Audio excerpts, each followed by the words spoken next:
पर संगत जी प्रेम ते एकाग्रता शरधा दे नाल ये क्या मेरा मुख है मेरे गुरु तेग बहादुर जी वल कर दिओ ते तुसी आरा चलाउणा शुरू करो, मैं अपना काम शुरू कर दैं।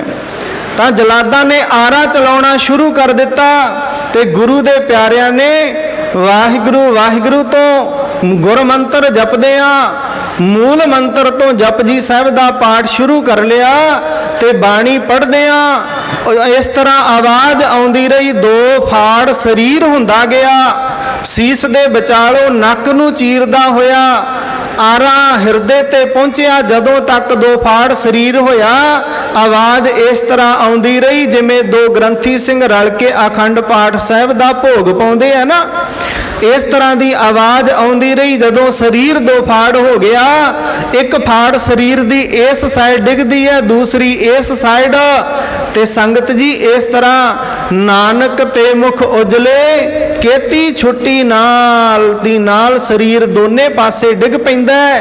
पर संगत जी अपने ईमान नूं अपने धर्म नूं नहीं हारिया, गुरु दे सिख पक्के रहे।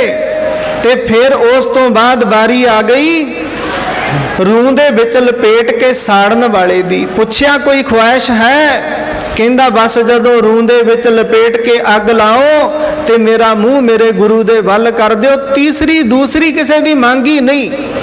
किन्ने इश्क मजाजी सी, किन्ना उन्हां दा धर्म सी, किन्ना ईमान सी गुरु दे नाल ते गुरबाणी दे नाल। ते हुण रूह नूं अग ला दित्ती गई ते मुख गुरु वाल है। वाहिगुरु वाहिगुरु वाहिगुरु वाहिगुरु वाहिगुरु एको ही आवाज़ आ रही है। कोई हाय हाय नहीं, कोई मर गए, कोई कल्पना नहीं, कोई तड़फ नहीं, कोई अग दा सेक उन्हां नूं साड़ नहीं रहा, उन्हां नूं तपस नहीं लग रही। क्यों? गुरबाणी दी ठंडक है, गुरु दा ओट आसरा है, सहारा है गुरु दा। ते जेड़े गुरु दा सहारा लै लैंदे आ, ओट आसरा लै लैंदे आ, वो फिर जीवन दे विच तड़फदे नहीं। तड़फदे कौन है? जेड़े पापी मत दे लोक ने, जिन्हां दी सुरत विच पाप टिकिया रहिंदा है। उन्हां दे बाबत गुरु साहब ने लिखिया पापी कर्म कमाम दे कर दे हाय हाय, नानक मथन मंधानिया त्यों मथे धर्म राय। हाय हाय ते पापी करते ने, पुन्नी कदे हाय हाय नहीं करेगा। गुरु दे प्यार विच रहन वाली जेड़ी आत्मा, जेड़ा हिरदा वो कदे तड़फेगा नहीं, कदे कल्पेगा नहीं। तां संगत जी रूह दे विच लपेट के साड़ दिता। गुरु साहब फिर भी अडोल है। जेड़े पिंजरे दे विच गुरु साहब नूं कैद कीता ना, वो पिंजरा भी इस तरह दा ना तां गुरु बह सकदा है। क्यों? उहदे विच तिखियां छुरियां लाइयां, ना सीधा खलो सकदा है। संगत जी पर उस परमात्मा का ध्यान धर के अपनियां अखां दे नाल सब कुछ देख रहे ने। हुण तीसरे सिंह नूं भाई दयाला जी नूं देग दे विच उबाल दिता। कहंदे इस नूं फड़ के देग विच बिठाओ। ते पर गुरु दा सिख कहंदा हथ ना लायो। जे साडे दो सिंह पहला अपने आप गुरु दा जस गाउंदे शहादत दा जाम पी गए ने, ते मैनू भी फड़ के बिठाउण दी कोई लोड़ नहीं। तुहाडे देगे दे विच मैं आप छाल मारांगा, आप बैठांगा। संगत जी देग दे विच आप भाई साहब बढ़ के बैठे ते देग थल्ले अग मचदी रही।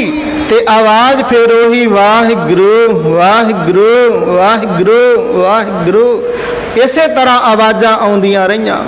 फिर गुरु साहब का सीस है जिहड़ा जदों देखिया भी ये नहीं हारदे, नहीं जिद नूं छड्डदे, नहीं धर्म तो ईन मनदे, तां गुरु साहब का सीस है जिहड़ा धड़ तो अलग कर दिता। आखो सतनाम श्री।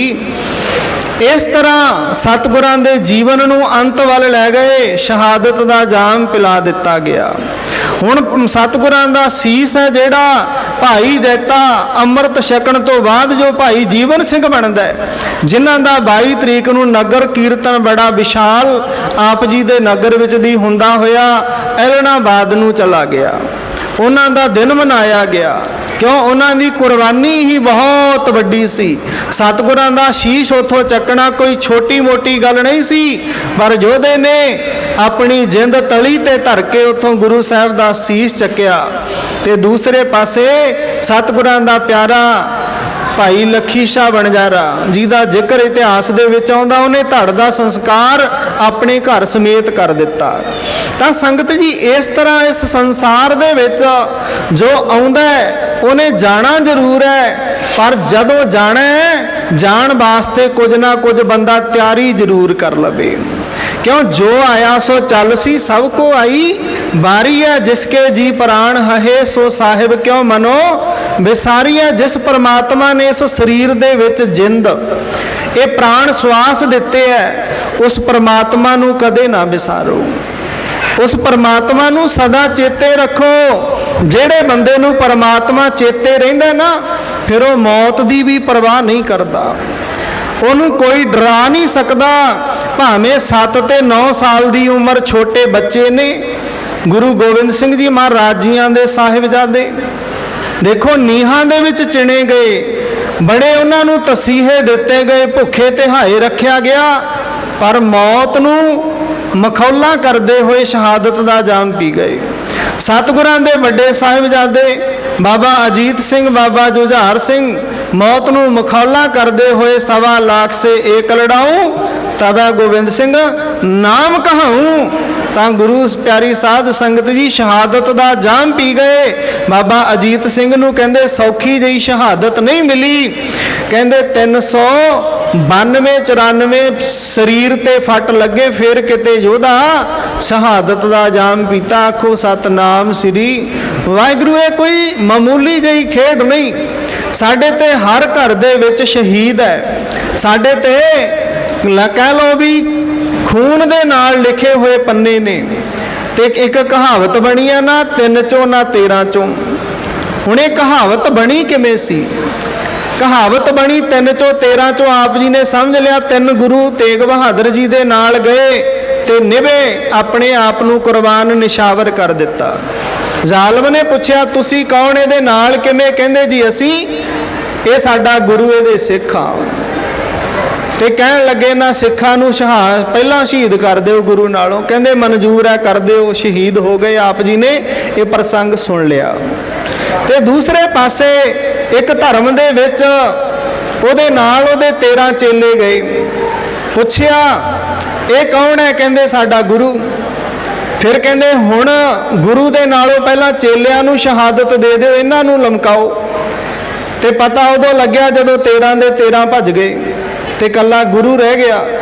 ते उथों कहावत बन गई जे बंदा खड़ गया तो 3 च है, जे भज गया तो 13 च है। कई ना 3 च ना 13 च ना हाँ च ते ना च, ना पक्के खड़दे ने ते ना पक्के भजदे ने, अध विचाला जा करते रहंदे। उन्हां वास्ते कहावत सिद्ध हो जाती है।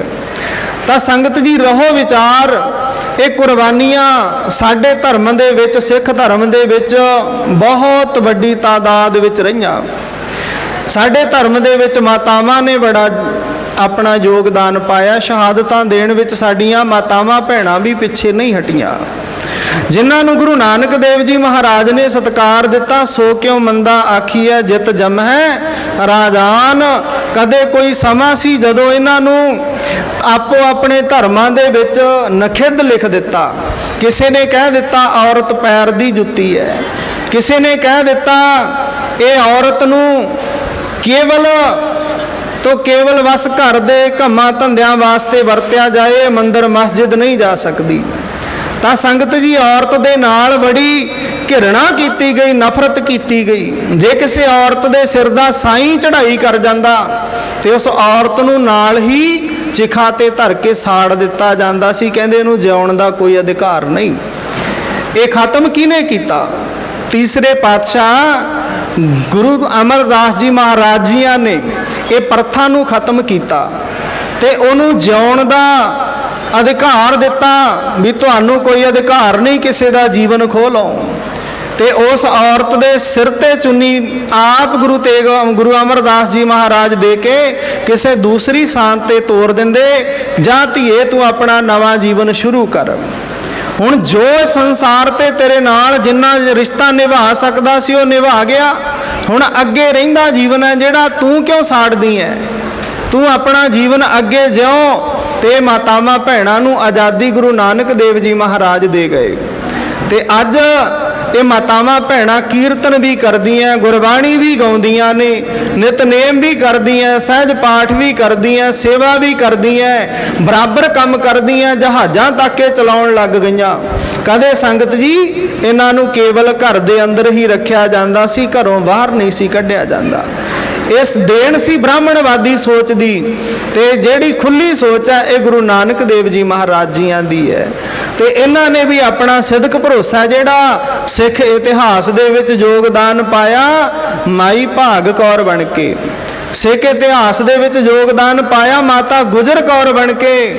ਇਹਨਾਂ ਨੇ ਸਿੱਖ ਇਤਿਹਾਸ ਵਿੱਚ ਯੋਗਦਾਨ ਪਾਇਆ ਮਾਤਾ ਸਹਿਬਦੇਵਾ ਬਣ ਕੇ ਖਾਲਸੇ ਦੀ ਮਾਤਾ ਬਣੀ। ਇਹਨੇ ਯੋਗਦਾਨ ਪਾਇਆ ਮੰਨੂ ਦੇ ਸਮੇਂ, ਮੰਨੂ ਅਸਾਂ ਦੀ ਦਾਤਰੀ, ਅਸੀਂ ਮੰਨੂ ਦੇ ਸੋਏ, ਜਿਉਂ ਜਿਉਂ ਮੰਨੂ ਵੱਢਦਾ ਅਸੀਂ ਦੂਣ ਸਵਾਏ ਹੋਏ। ਮੰਨੂ ਨੇ ਆਪਣਾ ਜ਼ੁਲਮ ਸ਼ੁਰੂ ਕਰ ਦਿੱਤਾ। ਸਿੱਖ ਜੰਗਲਾਂ ਵੇਲਿਆਂ ਵਿੱਚ ਰਹਿਣ ਲੱਗ ਪਏ ਤੇ ਰਾਤਾਂ ਨੂੰ ਜ਼ੁਲਮ ਤੇ ਜ਼ਾਲਮ ਦੇ ਖਿਲਾਫ ਲੜਦੇ, 12 ਵਜਦੇ ਹੱਲਾ ਕਰਦੇ, ਦਿਨੇ ਜਾਂ ਰਾਤ ਨੂੰ। ਜਦੋਂ ਮਦਹੋਸ਼ ਨਸ਼ੇ ਦੇ ਵਿੱਚ ਹੁੰਦੇ, ਤੁਰਕ ਉਹਨਾਂ ਦੇ ਉੱਪਰ ਹੱਲਾ ਕਰਕੇ ਹਿੰਦੂਆਂ ਦੀਆਂ ਧੀਆਂ, ਮਹੂਆਂ, ਬੇਟੀਆਂ ਜਦੋਂ ਜ਼ਾਲਮ ਚੱਕ ਕੇ ਲੈ ਜਾਂਦਾ, ਉਹਨਾਂ ਨੂੰ ਛੁਡਵਾ ਕੇ ਵਾਪਸ ਲੈ ਕੇ ਆਉਂਦੇ। ਤਾਂ ਸੰਗਤ ਜੀ ਸਿੱਖਾਂ ਦੀਆਂ ਜਿਹੜੀਆਂ ਇਹ ਬੱਚੀਆਂ ਸੀ, ਇਹਨਾਂ ਨੂੰ ਮੰਨੂ ਨੇ ਕੈਦ ਕਰ ਲਿਆ ਤੇ ਨਾਲ ਜ਼ੁਲਮ ਸ਼ੁਰੂ ਕੀ ਕੀਤਾ, ਇਹਨਾਂ ਨੂੰ ਸਵਾ ਮਣ ਪੀਸਣ ਦੇ ਦਿਓ। ਪਹਿਲਾਂ ਇਹ ਸਵਾ ਮਣ ਪੀਣਾ ਪੀਣਗੀਆਂ। ਹੁਣ ਤੇ ਜ਼ਮਾਨਾ ਗਿਆ, ਕਿਸੇ ਨੂੰ ਇਹ ਨਹੀਂ ਪਤਾ ਪੀਸਣ ਕੀ ਕਹਿੰਦੇ ਨੇ ਤੇ ਪੀਸਣੋਂ ਪਹਿਲਾਂ ਪੀਂਦੇ ਕਿਵੇਂ ਹੁੰਦੇ ਸੀ।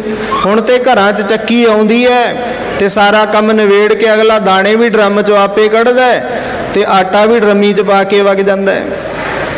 ਤੇ ਪਹਿਲਾਂ ਥੋੜਾ ਥੋੜਾ ਕਰਕੇ ਆਪ ਜੀ ਬੈਠੇ ਹੋ ਵਡੇਰੀ ਉਮਰ ਦੇ, ਮੁੱਠੀ ਮੁੱਠੀ ਦਾਣਾ ਪਾਇਆ ਜਾਂਦਾ, ਚੱਕੀ ਨੂੰ ਘੁਮਾਇਆ ਜਾਂਦਾ, ਫੇਰ ਪੀਣਾ ਪੀ ਕੇ ਉਹਨੂੰ ਕੱਢ ਕੇ ਫੇਰ ਪ੍ਰਸ਼ਾਦਾ ਤਿਆਰ ਕਰਦੇ। ਸੋ ਇਸ ਤਰ੍ਹਾਂ ਜਦੋਂ ਸਵਾ ਮਣ ਪੀਸਣ ਭਾਵ 50 ਕਿਲੋ ਦਾਣੇ ਇੱਕ ਮਾਈ ਨੂੰ ਦੇ ਦਿੱਤੇ ਵੀ ਇਹਨਾਂ ਨੂੰ ਪੀ ਦਿਓ ਤੇ ਤੁਹਾਨੂੰ ਭੋਜਨ ਪ੍ਰਸ਼ਾਦਾ ਮਿਲੇਗਾ। ਜੇ ਤੁਸੀਂ ਇਹ ਪੀਸਣ ਤੋਂ ਬਚਣਾ ਤਾਂ ਫਿਰ ਸਾਡਾ ਧਰਮ ਕਬੂਲ ਕਰ ਲਓ। ਤਾਂ ਸੰਗਤ ਜੀ ਸਿਦਕ ਵਾਲੀਆਂ ਬੀਬੀਆਂ ਨੇ ਧਰਮ ਕਬੂਲ ਨਹੀਂ ਕੀਤਾ, ਸਵਾ ਮਣ ਪੀਸਣਾ ਮਨਜ਼ੂਰ ਕਰ ਲਿਆ। ਹੁਣ ਸਵਾ ਮਣ ਪੀਂਦੀਆਂ ਤੇ ਇੱਕ ਰੋਟੀ 4 ਜਣੀਆਂ ਨੂੰ, ਪਹਿਲਾਂ ਇੱਕ ਜਣੀ ਨੂੰ ਇੱਕ ਫੁਲਕਾ ਇੱਕ ਰੋਟੀ ਮਿਲਦੀ ਹੈ, ਪਰ ਜਦੋਂ ਦੇਖਿਆ ਵੀ ਇਹ ਤੇ ਬਿਲਕੁਲ ਸਿਦਕ ਤੋਂ ਨਹੀਂ ਡੋਲਦੀਆਂ, ਅਡੋਲ ਨੇ, ਬਾਣੀ ਪੜ੍ਹਦੀਆਂ, ਗਾਉਂਦੀਆਂ ਗੁਰੂ ਦਾ ਜਸ, ਇਹ ਆਪਣੇ ਧਰਮ ਦੇ ਵਿੱਚ ਪਰਪੱਕ ਨੇ, ਤਾਂ 2 ਜਣੀਆਂ ਨੂੰ ਇੱਕ ਰੋਟੀ ਕਰ ਦਿੱਤੀ। ਖੁਰਾਕ ਘਟਾ ਦਿਓ, ਭੁੱਖੀਆਂ ਮਰਦੀਆਂ, ਆਪੇ ਆਪਣੇ ਧਰਮ ਨੂੰ ਛੱਡ ਦੇਣਗੀਆਂ। ਫਿਰ ਇਹਨਾਂ ਦੇ ਨਾਲ ਜਦੋਂ ਇੱਕ ਰੋਟੀ ਤੇ 2 ਜਣੀਆਂ, ਫਿਰ ਵੀ ਗੁਜ਼ਾਰਾ ਹੋ ਰਿਹਾ, ਫਿਰ ਵੀ ਕੋਈ ਇਹਨਾਂ ਦਾ ਅਡੋਲਪਣਾ ਨਹੀਂ, ਫਿਰ ਵੀ ਪਰਪੱਕ ਨੇ ਧਰਮ ਵਿੱਚ। ਫਿਰ ਕਹਿੰਦੇ 4 ਜਣੀਆਂ ਨੂੰ ਇੱਕ ਰੋਟੀ ਕਰ ਦਿਓ। ਇੱਕ ਰੋਟੀ ਨੂੰ 4 ਜਣੀਆਂ ਵੰਡ ਛਕਣਗੀਆਂ। ਹੋਰ ਇਹਨਾਂ ਦਾ ਸਿਦਕ ਭਰੋਸਾ ਦੇਖੋ।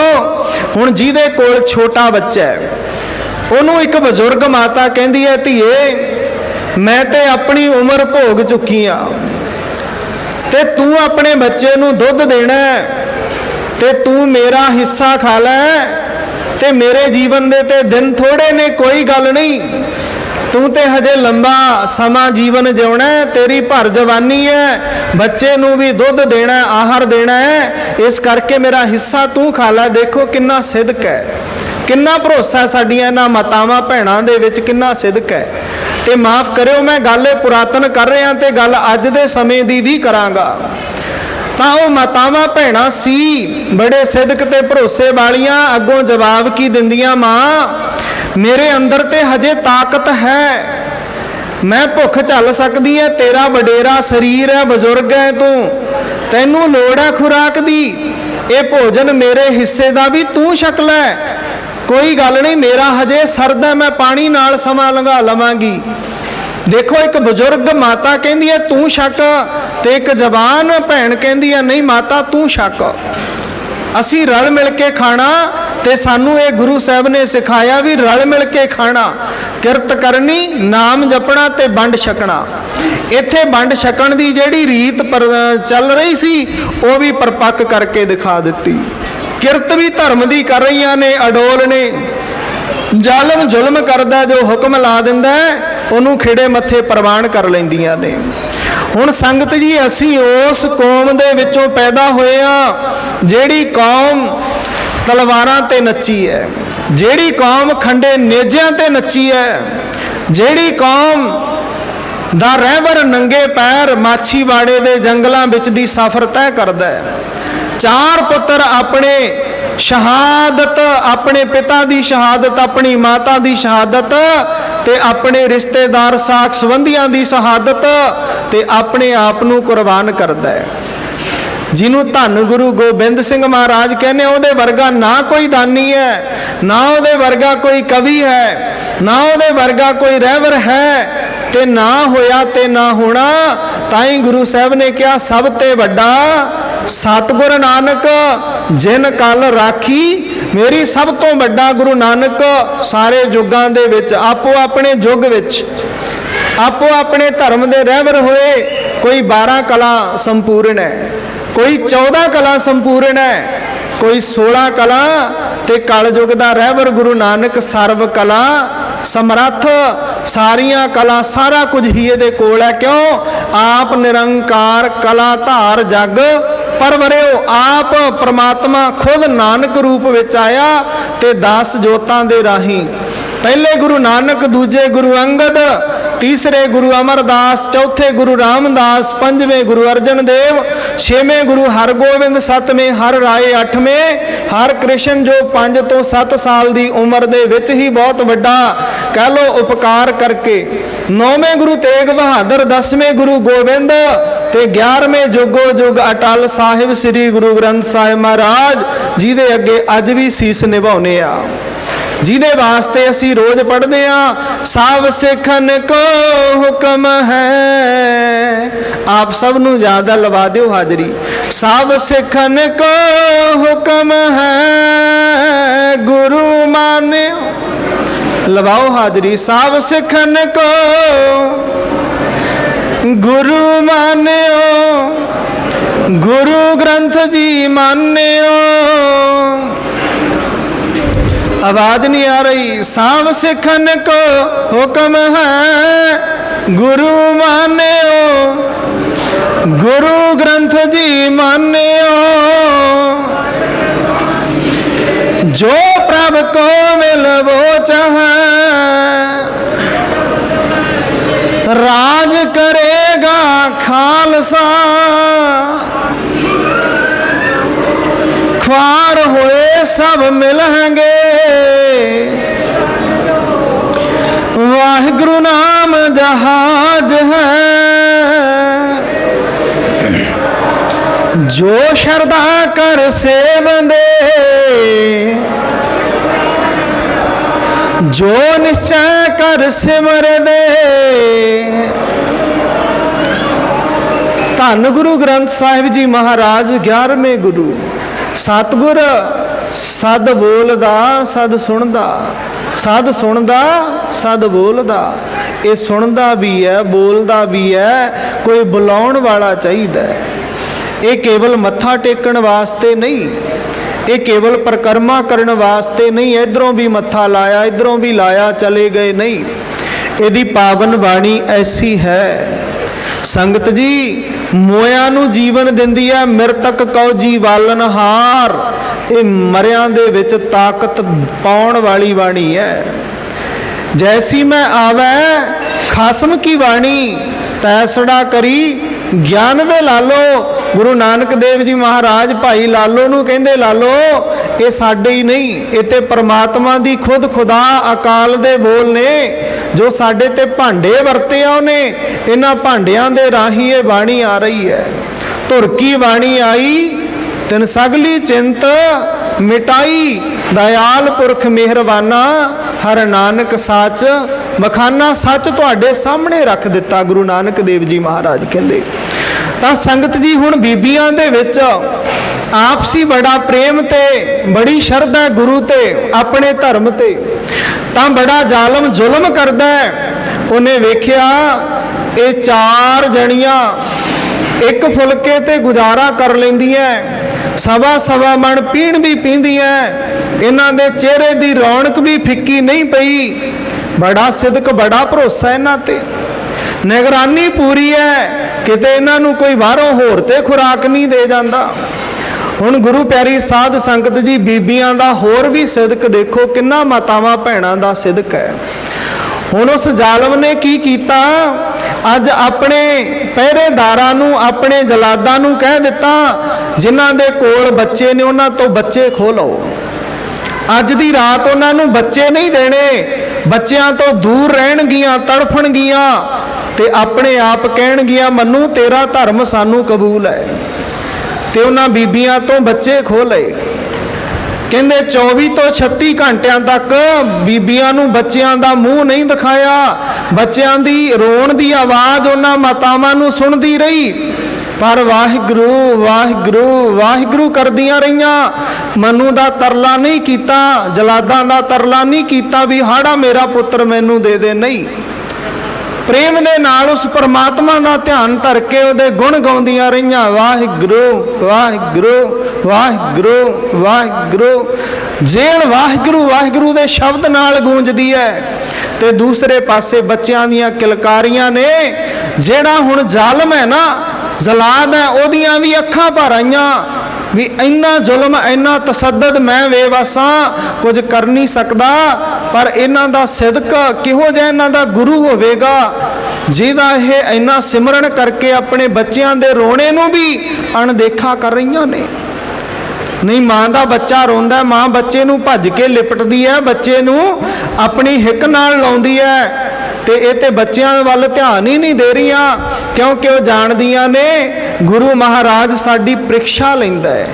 ਪਰਮਾਤਮਾ ਸਾਡੀ ਪ੍ਰੀਖਿਆ ਲੈਂਦਾ, ਸਾਡਾ ਗੁਰੂ। ਅਸੀਂ ਧਰਮ ਨਹੀਂ ਛੱਡਣਾ। ਇਹ ਤੇ ਸੰਸਾਰ ਵਿੱਚ ਅੱਜ ਨਹੀਂ ਤੇ ਕੱਲ ਮੌਤ ਤੇ ਪੱਕੀ ਹੈ, ਮਰਨਾ ਤੇ ਹੈ। ਜੇ ਅੱਜ ਇਹ ਤੋਂ ਕਿਤੇ ਬਚ ਵੀ ਜਾਵਾਂਗੇ, ਮੌਤ ਨੇ ਤੇ ਕੱਲ ਆ ਜਾਣਾ ਹੈ। ਅੱਜ ਬਚ ਜਾਵਾਂਗੇ, ਮੌਤ ਕੱਲ ਆ ਜਾਣੀ ਹੈ, ਕੱਲ ਨਹੀਂ ਪਰਸੋਂ ਆ ਜਾਣੀ ਹੈ। ਇੱਕ ਦਿਨ ਮੌਤ ਨੇ ਤੇ ਆਉਣਾ ਹੀ ਆਉਣਾ ਹੈ। ਫਿਰ ਅੱਜ ਹੀ ਮੌਤ ਨੂੰ ਕਿਉਂ ਨਾ ਕਬੂਲ ਕਰ ਲਿਆ ਜਾਵੇ। ਜੇ ਪਰਮਾਤਮਾ ਗੁਰੂ ਨੂੰ ਇਸੇ ਤਰ੍ਹਾਂ ਮਨਜ਼ੂਰ ਹੈ ਤੇ ਇਸੇ ਤਰ੍ਹਾਂ ਹੀ ਮਰ ਜਾਵਾਂਗੇ, ਪਰ ਇਸ ਦਾ ਜ਼ੁਲਮ ਹੈ ਜਿਹੜਾ ਹੋਰ ਵਧਣ ਨਹੀਂ ਦੇਣਾ। ਤਾਂ ਮੰਨੂ ਨੇ ਸੰਗਤ ਜੀ ਜਦੋਂ ਵੇਖਿਆ ਵੀ ਇਹਨਾਂ ਨੂੰ ਕੋਈ ਪਰਵਾਹ ਨਹੀਂ, ਫਿਰ ਉਹਨੇ ਬੱਚੇ ਮਾਵਾਂ ਨੂੰ ਦੇ ਦਿੱਤੇ। ਕਹਿੰਦਾ ਇਹਨਾਂ ਬੱਚਿਆਂ ਦੇ ਨਾਲ ਲਾਡ ਕਰ ਲੋ ਜਿੰਨਾ ਹੁੰਦਾ, ਤੇ ਕੱਲ ਨੂੰ ਇਹਨਾਂ ਬੱਚਿਆਂ ਨੂੰ ਤੁਹਾਡੇ ਸਾਹਮਣੇ ਮੌਤ ਦਾ ਨਾਚ ਆਓ ਨਚਾਵਾਂਗੇ, ਜਿੰਨਾ ਲਾਡ ਕਰਨਾ ਅੱਜ ਕਰ ਲੋ। ਤੇ ਮਾਮਾ ਨੇ ਆਪਣੇ ਬੱਚਿਆਂ ਨੂੰ ਦੁੱਧ ਦਿੱਤਾ। ਤੇ ਜ਼ਾਲਮ ਨੇ ਦੂਸਰੇ ਦਿਨ ਦੀ ਸਵੇਰ ਹੁੰਦਿਆਂ ਜ਼ਲਾਦਾਂ ਨੂੰ ਹੁਕਮ ਦੇ ਦਿੱਤਾ, ਕਹਿੰਦਾ ਇਹਨਾਂ ਦੇ ਬੱਚਿਆਂ ਨੂੰ ਉੱਚੇ ਉਛਾਲ ਦਿੱਤਾ ਜਾਵੇ ਤੇ ਥੱਲੇ ਬਰਛਾ ਨੇਜਾ ਕਰ ਲਿਆ ਕਰੋ, ਨਾਗਣੀ ਕਰ ਲਿਆ ਕਰੋ, ਬੱਚਾ ਉਸ ਬਰਛੇ ਤੇ ਟੰਗਿਆ ਜਾਵੇ। ਪੂਰੀ ਬਿਉਂਤਬੰਦੀ ਦੇ ਨਾਲ ਮੰਨੂ ਨੇ ਇਸੇ ਤਰ੍ਹਾਂ ਉਹਦੇ ਜਲਾਦਾਂ ਨੇ ਕੀਤਾ। ਜਿਵੇਂ ਗੇਂਦ ਬੱਚਾ ਉੱਪਰ ਸੁੱਟ ਦਿੰਦਾ ਥੱਲੇ ਹੋ ਕੇ, ਫਿਰ ਉਹਨੂੰ ਬੁੱਚ ਲੈਂਦਾ, ਥੱਲੇ ਧਰਤੀ ਤੇ ਨਹੀਂ ਡਿੱਗਣ ਦਿੰਦਾ, ਇਸੇ ਤਰ੍ਹਾਂ ਮੰਨੂ ਦੇ ਜਲਾਦ ਬੱਚੇ ਨੂੰ ਉੱਪਰ ਸੁੱਟ ਦਿੰਦੇ ਨੇ ਤੇ ਥੱਲੇ ਵਰਛਾ ਕਰਕੇ ਬੱਚੇ ਨੂੰ ਉੱਪਰ ਹੀ ਵੋਚ ਲਿਆ ਜਾਂਦਾ ਹੈ। ਤੇ ਜਦੋਂ ਬੱਚਾ ਵਰਛੇ ਤੇ ਡਿੱਗਦਾ ਹੈ, ਹਰ ਮਾਂ ਕਹਿੰਦੀ ਹੈ ਬੋਲੇ ਸੋ ਨਿਹਾਲ। ਬੱਚੇ ਦੀ ਕੁਰਬਾਨੀ ਹੈ ਇਹ। ਤੇ ਮਾਂ ਦੇ ਦਿਲ ਨੂੰ ਦੇਖੋ ਕਿੱਡਾ ਗੁਰੂ ਸਾਹਿਬ ਨੇ ਬਹਾਦਰੀ ਦਿੱਤੀ, ਕਿੰਨਾ ਜਜ਼ਬਾ ਭਰਿਆ। ਇੱਕ ਮਾਂ ਦਾ ਬੱਚਾ ਅੱਖਾਂ ਦੇ ਸਾਹਮਣੇ ਨੇਜੇ ਤੇ ਟੰਗਿਆ ਜਾ ਰਿਹਾ, ਮਾਂ ਅੱਗੋਂ ਕੀ ਕਹਿੰਦੀ ਹੈ, ਬੋਲੇ ਸੋ ਨਿਹਾਲ, ਸਤਿ ਸ੍ਰੀ ਅਕਾਲ ਹੈ ਪ੍ਰਮਾਤਮਾ, ਜੋ ਤੈਨੂੰ ਮਨਜ਼ੂਰ ਹੈ ਉਹ ਹੋ ਰਿਹਾ ਹੈ। ਇੱਕ ਅੱਜ ਦੀ ਮਾਂ ਹੈ, ਇੱਕ ਅੱਜ ਦੀ ਮਾਂ ਹੈ ਤੇ ਇੱਕ ਉਹ ਮਾਂ। ਅੱਜ ਦੀ ਮਾਂ ਬੱਚੇ ਨੂੰ ਕੀ ਦੇ ਰਹੀ ਹੈ, ਮਿੱਠਾ ਜ਼ਹਿਰ। ਮਾਫ ਕਰਿਓ ਕਹਿਣ ਦੇਣਾ, ਮਿੱਠਾ ਜ਼ਹਿਰ। ਕਿਉਂ? ਆਪ ਵੀ ਮੋਬਾਈਲ ਤੇ ਸਮਾਂ ਗੁਜ਼ਾਰਨਾ ਹੈ ਤੇ ਬੱਚੇ ਨੂੰ ਵੀ ਮੋਬਾਈਲ ਦਿੱਤਾ ਹੈ। ਕਿਉਂ? ਮੈਨੂੰ ਤਪਾਵੇ ਨਾ, ਮੈਨੂੰ ਸਤਾਵੇ ਨਾ। ਬੱਚਾ ਰੋਟੀ ਤਾਂ ਖਾਏਗਾ ਜੇ ਮਾਂ ਬੱਚੇ ਨੂੰ ਮੋਬਾਈਲ ਦੇਗੀ, ਨਹੀਂ ਰੋਟੀ ਨਹੀਂ ਖਾਂਦਾ। ਅੱਜ ਦੀ ਮਾਂ ਨੇ ਆਪਣੀ ਰਸੋਈ ਦੇ ਵਿੱਚ ਵੀ ਸਟੈਂਡ ਲਾਇਆ ਹੋਇਆ ਮੋਬਾਈਲ ਵੇਖਣ ਵਾਸਤੇ। माफ़ करियो, ये कलियां मावां दी गल नहीं मेरे वीर, मेरे भरा भी इस तरह ही करते ने। बंदा हर कहता मैनू टाइम ही नहीं, पर ज़्यादा तो मैं नहीं कहता, 3 ਤੋਂ 4 घंटे हर बंदे दे जी फोन ते लंघते ने। जे कोई कहे ना गुरुद्वारे जाण दा टाइम नहीं, सेवा करन दा टाइम नहीं, हर बंदा 3 ਤੋਂ 4 घंटे फोन ते बच्चे तो लैके बजुर्ग तक बिताउंदा। एक एक घर दे विच 4-4 जिन्ने जी आ उन्ने फोन है, वध हो सकदे आ, घट नहीं। ते अज साडे अंदरों सिੱਖੀ सुक गई। क्यों? हर विसरत तेरे गुण गलिया। गुरु साहब ने क्या, जदों हरि परमात्मा नूं विसर गया ना, जदों उन्होंने विसार दिता, तेरे गुणां दे गलना तय है, तेरे गुण तेरे विच नहीं रहणगे। जदों बंदे दे गुण गल जाण संगत जी, उदों फिर अंदर सिੱਖੀ नहीं रहिंदी, उदों धर्म नहीं रहिंदा, उदों भावना नहीं रहिंदी। क्यों? परमेश्वर ते भुलिया व्यापन सभे रोग। गुरबाणी दे विच 12 माहां दा जाप करदे आ, इहदे विच गुरु साहब समझाउंदे ने, परमेश्वर ते भुलिया व्यापन सभे रोग। कहंदे जदों परमात्मा दी याद बंदे दे सीने विच ना रवे, बंदा अमृत वेले नूं छड्ड देवे, बंदा अपने धर्म दे कर्म नूं छड्ड देवे, ते फिर बंदे नूं अनेकां दुख ते रोग घेर लैंदे ने। आपां गल कर रहे सी भी अज हर बंदा दुखी है। इत्थों ही गल शुरू कीती सी ना जी, हर बंदा दुखी है। ते विचार की करदा? नानक दुखिया सब संसार दुखी नानक नूं कहंदा है भी जे नानक दुखी है तां संसार दुखी है। जे नानक दुखी है तो फिर सुखी कौन होएगा, सुख कौन देवेगा? नानक दुखी ना सी, नानक नूं दुखी करना चाहया, तत्ती तवी ते बिठा दिता, नानक दुखी नहीं होया। नानक दे सीस विच तत्ती रेत पा दिती, नानक दुखी नहीं होया। नानक नूं तत्ती तवी ते बिठा दिता, नानक दुखी नहीं। देग दे विच उबाल दिता, नानक दुखी नहीं। चांदनी चौक विच सीस धड़ तो अलग कर दिता, नानक दुखी नहीं। ते जे नानक दुखी है तो फिर सानू सुख कौन देवेगा? कदे विचारिया? नानक नूं अपना रहबर अपना गुरु मन्निया, ओही दुखी है तो फिर सानू सुख कौन देवे? की तो सुखां दी आस रखांगे? हुण जो सुख दाता है ते ओही दुखी होवे ते फिर सुखां दी आस कितों नहीं रखी जा सकती। 10वें जामे दे विच ओही निरंकार नानक दी जोत अपने 4 पुत्र कुर्बान कर दी है। पिता कुर्बान, माता कुर्बान, अपने रिश्तेदार साख संबंधी कुर्बान, ते फिर भी दुखी नहीं। फिर भी कहते हैं तेरा भाना मीठा लागै, हर नाम पदार्थ नानक मांगै। बड़े प्रेम दे विच चमकौर दी गढ़ी तो पुत्रां दी शहादत वेखदे है, नाले कहंदे आ पराई आमान क्यों रखी है, दित्तियां ही सुख होए मेरा की सी। परमात्मा तू दिता ते तू ले लिया, तू दिता ना दिंदा ते मैं की कर लेंदा। तू दिता है, तेरी खेती कच्ची वड जां पक्की वड, संगत जी ये ते परमात्मा दे हथ विच है। उन्हें किन्ने स्वास दिते हैं, ngण घाले दिन दिवस सास, वढन घटन तिल सार। ना तिल जिन्ना समा किसी का वधदा है ते ना घटदा है।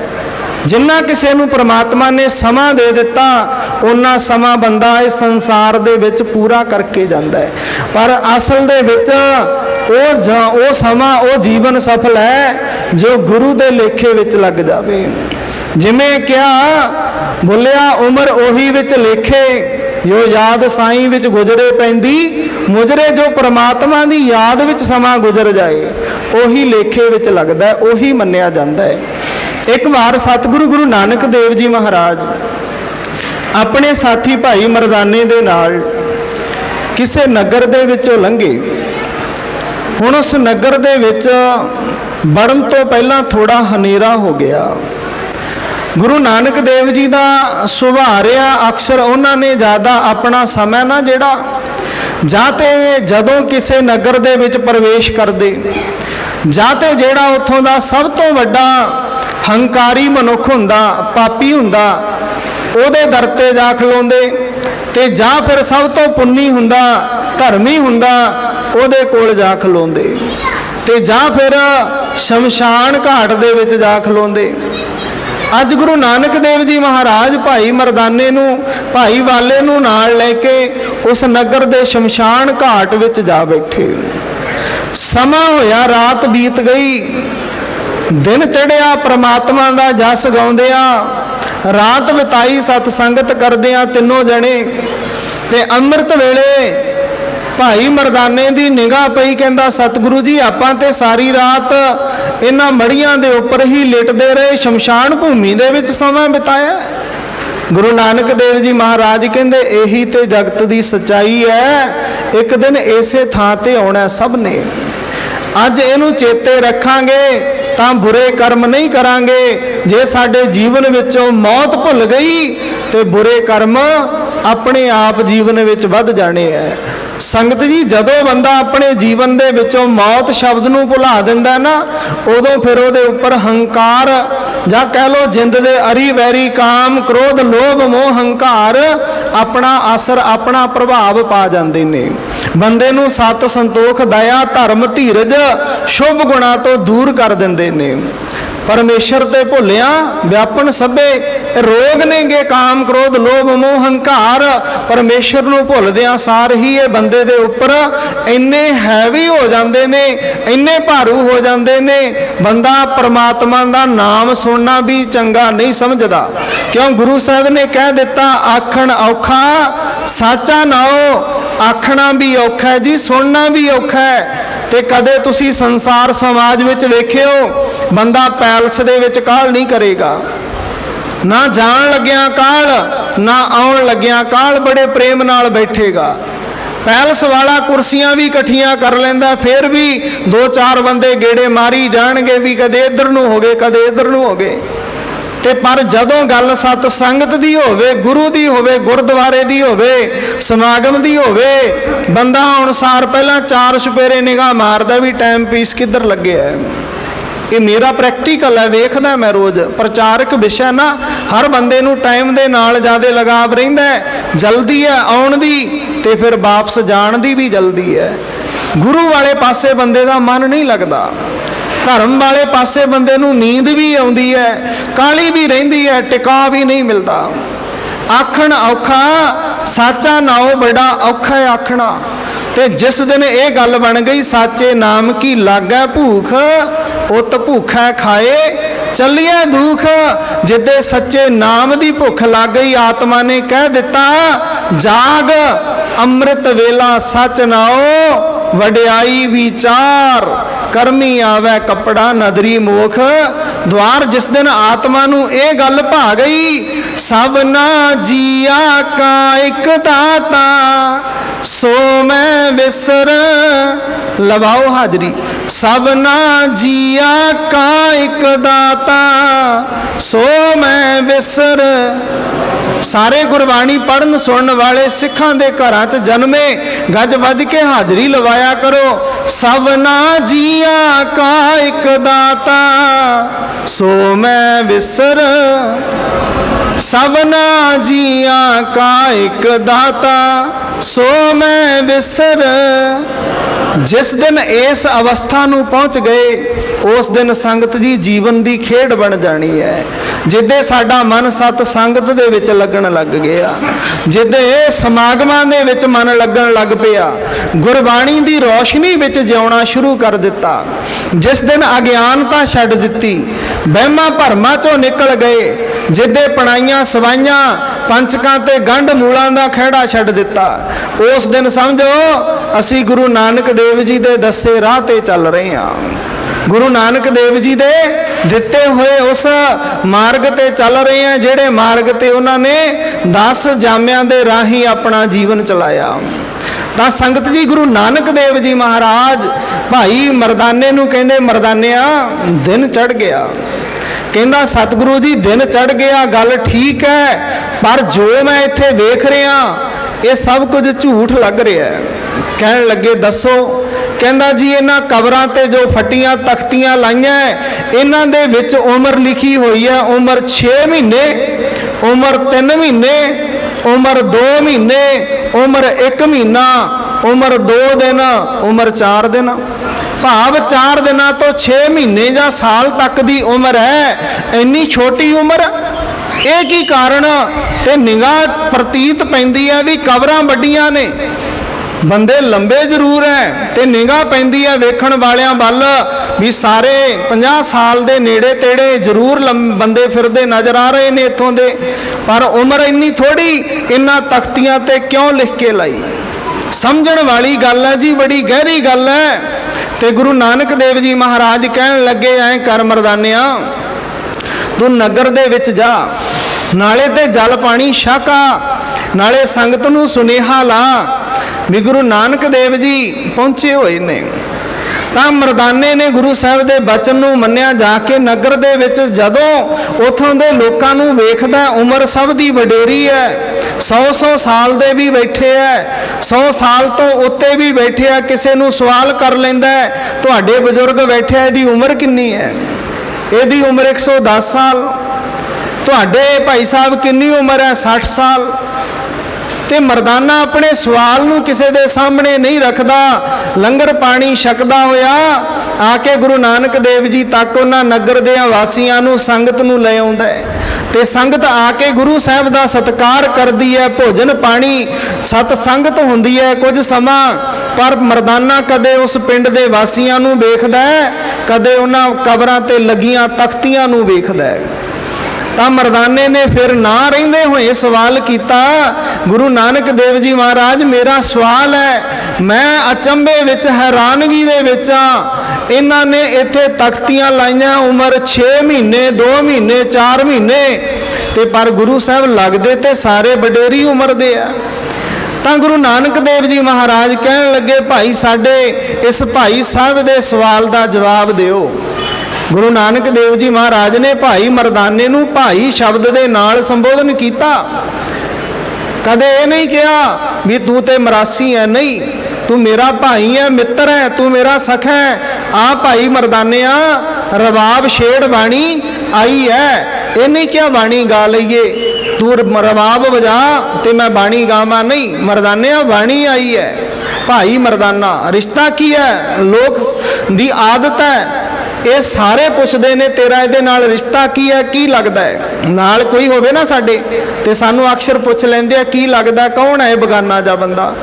ਤੇ ਫਿਰ ਉੱਥੇ ਦੱਸੀਦਾ ਵੀ ਇਹ ਜਾਂ ਤੇ ਮੇਰਾ ਸੀਰੀ ਹੈ, ਜਾਂ ਦਿਹਾੜੀ ਹੈ, ਜਾਂ ਪਿੰਡ ਚੋਂ ਹੈ, ਜਾਂ ਫਿਰ ਕੋਈ ਦੂਰ ਨੇੜੇ ਦਾ ਕੁਝ ਨਾ ਕੁਝ ਦੱਸਣਾ ਪੈਂਦਾ ਵੀ ਆਹ ਰਿਸ਼ਤਾ ਇਹਦੇ ਨਾਲ। ਤੇ ਗੁਰੂ ਨਾਨਕ ਦੇਵ ਨੂੰ ਵੀ ਪੁੱਛਦੇ ਆ ਵੀ ਕੌਣ ਹੈ? ਤੇ ਗੁਰੂ ਨਾਨਕ ਦੇਵ ਜੀ ਕਹਿੰਦੇ ਭਾਈ। ਬੜਾ ਪ੍ਰੇਮ ਹੈ, ਕਿਉਂ? ਮਰਦਾਨੇ ਨੇ ਗੁਰੂ ਸਾਹਿਬ ਦੇ ਨਾਲ 54 ਸਾਲ ਆਪਣੇ ਜੀਵਨ ਦੇ ਲੰਘਾਏ ਨੇ ਜੀ। 54 ਸਾਲ, 50 ਤੇ 4 ਸਾਲ ਆਪਣੇ ਜੀਵਨ ਦੇ ਗੁਰੂ ਨਾਨਕ ਦੇਵ ਜੀ ਦੇ ਨਾਲ ਬਿਤਾਏ। ਤਾਂ ਹੁਣ ਮਰਦਾਨੇ ਨੇ ਜਦੋਂ ਸਵਾਲ ਰੱਖਿਆ, ਸਤਿਗੁਰੂ ਸਮਝ ਨਹੀਂ ਆ ਰਹੀ, ਇਹ ਕਾਰਨ ਕੀ ਹੈ? ਉਮਰਾਂ ਵਡੇਰੀਆਂ, ਤਖਤੀਆਂ ਛੋਟੀ ਉਮਰ ਦੀਆਂ ਲਾਈਆਂ ਨੇ, ਕੀ ਇਹ ਬੱਚਿਆਂ ਦੀ ਕਬਰ ਤੇ ਲਾਈਆਂ ਗਈਆਂ? ਕਬਰਾਂ ਵੱਡੀਆਂ ਨੇ। ਤਾਂ ਉਸ ਨਗਰ ਦੇ ਵਾਸੀਆਂ ਨੇ ਜਵਾਬ ਦਿੱਤਾ, ਬੜੇ ਸਿਆਣੇ ਤੇ ਸੂਝਵਾਨ, ਕਹਿਣ ਲੱਗੇ, ਧੰਨ ਗੁਰੂ ਨਾਨਕ ਪਾਤਸ਼ਾਹ, ਅਸੀਂ ਤੁਹਾਨੂੰ ਕੀ ਸਮਝਾਉਣਾ, ਕੀ ਦੱਸਣਾ, ਤੁਸੀਂ ਤੇ ਜਾਣੀ ਜਾਣੋ। ਤੇ ਸਤਿਗੁਰੂ ਜੀ ਕਹਿਣ ਲੱਗੇ, ਭਾਈ ਮਰਦਾਨੇ ਦੇ ਸਵਾਲ ਦਾ ਹੱਲ ਤੁਸੀਂ ਕਰੋ, ਤੁਸੀਂ ਦੱਸੋ। ਤਾਂ ਉਹਨਾਂ ਨੇ ਆਪਣੇ ਉਸ ਮਿਸ਼ਨ ਦਾ ਕਾਰਨ ਦੱਸਿਆ। ਕਹਿੰਦੇ ਜੀ, ਅਸੀਂ ਉਮਰ ਉਹ ਮੰਨਦੇ ਹਾਂ ਜਿਹੜੀ ਉਮਰ ਪਰਮਾਤਮਾ ਦੀ ਯਾਦ ਵਿੱਚ ਬਿਤਾਈ ਗਈ। ਜੇ ਬੰਦਾ ਰੋਜ਼ 1 ਘੰਟਾ ਸਿਮਰਨ ਦੇ ਵਿੱਚ ਲਾਉਂਦਾ, 24 ਘੰਟਿਆਂ ਦੇ ਵਿੱਚੋਂ ਉਸਨੇ 1 ਘੰਟਾ ਵਾਹਿਗੁਰੂ ਵਾਹਿਗੁਰੂ ਜਾਂ ਰਾਮ ਅੱਲਾ ਖੁਦਾ ਦਾ ਨਾਮ ਲਿਆ, ਉਹ 1 ਘੰਟਾ ਲਿਖ ਦਿੱਤਾ ਗਿਆ।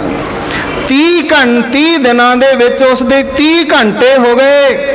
ਅਸੀਂ ਬਾਕੀ ਬਿਤਾਏ ਸਮੇਂ ਨੂੰ ਉਮਰ ਨਹੀਂ ਮੰਨਦੇ, ਉਮਰ ਹੀ ਪ੍ਰਮਾਤਮਾ ਦੀ ਯਾਦ ਵਿੱਚ ਬਿਤਾਏ ਸਮੇਂ ਨੂੰ ਮੰਨਦੇ ਹਾਂ। ਆਖੋ ਸਤਨਾਮ ਸ੍ਰੀ।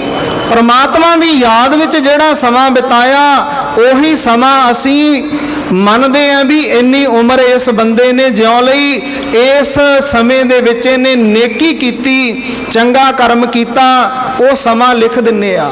ਹੁਣ ਕਿਸੇ ਦੇ ਜੀਵਨ ਦਾ ਅੰਤ ਹੋਇਆ 100 ਸਾਲ ਬਾਅਦ, ਤੇ ਉਸ ਦੀ ਭਗਤੀ ਦੇ ਦਿਨ ਨਿਕਲੇ 1 ਸਾਲ, ਤੇ ਅਸੀਂ ਉੱਥੇ ਲਿਖ ਦਿੱਤਾ ਵੀ 1 ਸਾਲ ਇਸ ਨੇ ਪ੍ਰਮਾਤਮਾ ਦੀ ਯਾਦ ਵਿੱਚ ਸਮਾਂ ਲੰਘਾਇਆ ਹੈ।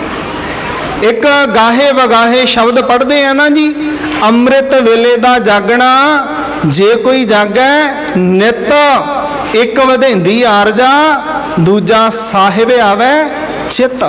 ये गाहे वगाहे शब्द है, गुरु ग्रंथ साहिब जी दे विच दर्ज नहीं, पर पढ़ते हैं शब्द बड़ा सोहना है, मन नूं मोहंदा है। पर संगत जी इस शब्द का जिहड़ा सार तत्त है इस साखी दे नाल जा मिलदा है।